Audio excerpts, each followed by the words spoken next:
I'm not afraid of her dying. People don't die of colds. She'll be looked after well at Netherfield. As long as she stays there, everything will be all right." But Elizabeth felt really anxious and was determined to go to her sister.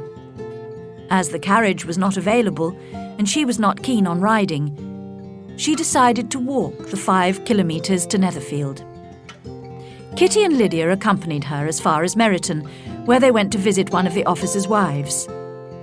Elizabeth continued alone, crossing field after field and jumping impatiently over streams in her anxiety to see her sister. When she arrived at Netherfield, with tired feet, muddy stockings, and a face healthily pink with exercise, she was shown straight into the sitting room.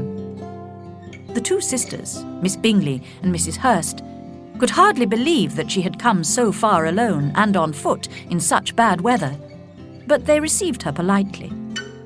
Their brother, however, was more than polite. He was kind and considerate towards her.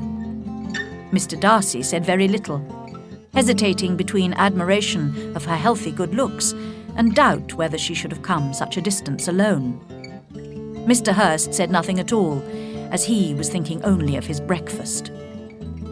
Elizabeth was glad to be taken almost immediately to her sister's room, where she found Jane delighted to see her, but very feverish and unwell. The doctor came, and after examining his patient, advised that she should stay in bed and take some medicine. Elizabeth stayed with her all day, looking after her, and the Bingley sisters also spent some time in the patient's room. However, in the afternoon, when it was time for Elizabeth to leave, Jane seemed so upset that Miss Bingley was obliged to invite Elizabeth to stay at Netherfield for the present, and a servant was sent to Longbourn to inform the Bennet family and bring back some clothes. That evening, Elizabeth went down to dinner, leaving Jane in bed in her room. She noticed the Bingley sisters' apparent concern for Jane changed to indifference in a few moments, and knew she had been right to dislike them at first sight. Mr. Bingley, indeed, was the only one of the group whose behaviour she was satisfied with. His anxiety for Jane was evident, and his politeness towards herself most pleasing. But the others, she felt, treated her as an unwelcome guest. Miss Bingley was concentrating all her attention on Mr. Darcy, and Mrs. Hurst also joined in their conversation, while Mr. Hurst was only interested in eating, drinking, and playing cards. When Elizabeth left the room after dinner to see if Jane needed anything, Miss Bingley at once began to criticise her. "What bad manners she has! She's both proud and lacking in politeness to her superiors. She has no conversation, no elegance, and no beauty." Mrs. Hurst agreed and added, "She has no good qualities, except that she's an excellent walker. I'll never forget her appearance this morning. She really looked almost wild." "She did indeed, Louisa. How silly of her to come at all. Why must she run around the countryside just because her sister has a cold?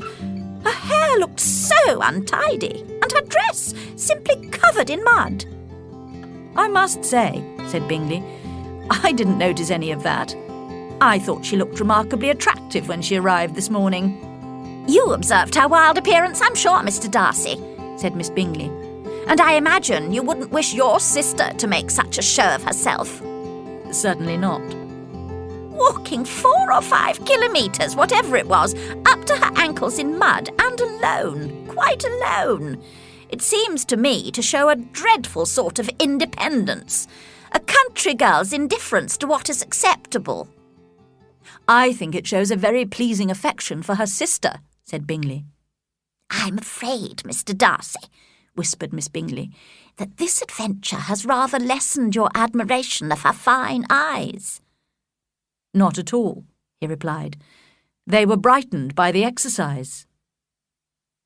After a short pause, Mrs. Hurst began again.